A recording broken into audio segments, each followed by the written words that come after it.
Hi there, my name's Henry. Today we're going to be talking to you guys about motivational interviewing and what it is. So let me just read out a definition of motivational interviewing and we will take it from there. So motivational interviewing is a directive client-centered counseling style for eliciting behavior change by helping clients explore and resolve ambivalence and motivation for change. So the idea is that if you are, let's say you're the practitioner and you have a client who's referred to you, and let's just make up context. Let's pretend your client is wondering if they're not active enough, and your job is to figure that out and help them be motivated to change. So the client comes in, you realize after looking at their notes that yes, they need to be more active. They're well below the recommended exercise guidelines, and your job as a motivational interviewer is to hopefully help them be motivated to change that and be more active. And how you do that is a certain style that we call motivational interviewing. So if you're successful, the client will walk out of the interview and go and change and be more active. So there's four guiding principles for how you do motivational interviewing, and you use the acronym RULE, R-U-L-E. The first letter R stands for resisting the writing reflex. And the writing reflex is that when someone tells you a problem, you automatically want to correct them. The only problem with that with motivational interviewing is that when you keep telling someone they're wrong and this is how you should look at it, it kind of puts them offside. So your job as a motivational interviewing is to try and warm them up. You want them on your side, and one of the best ways you do that is resisting the reflex of trying to correct them all the time. What you want to do instead is correct them in such a way as that they think it's their own idea, if that makes any sense. And so you're not going to go against them by saying, don't think like that, or no, that's not the correct answer. You want to try and just listen, nod, and ask more questions. So the second letter, U, means understand client motivation. So you're trying to understand the client. Understanding doesn't mean you have to talk a lot. Understanding means you most likely have to listen.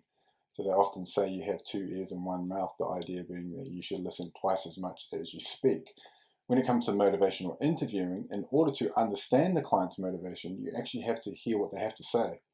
So your job in many ways is to do a lot of listening so that you can understand where they're coming from. And if you understand where they're coming from, you will help them on the journey to where you think they need to go.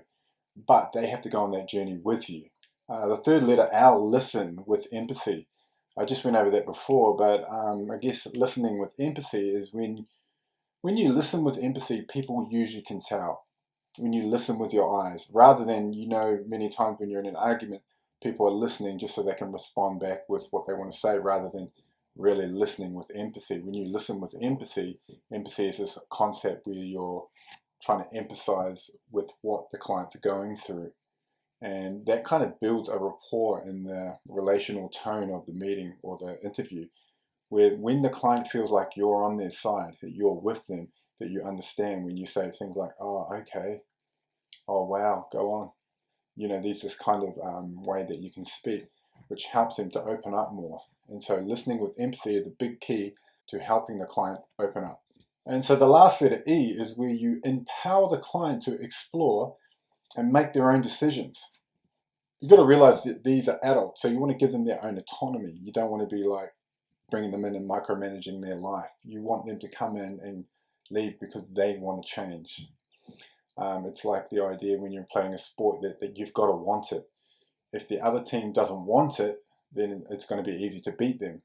And so you have to want it, and the client has to want it. And if you're the person that's wanting it and the client's not wanting it, they're not going to change, are they?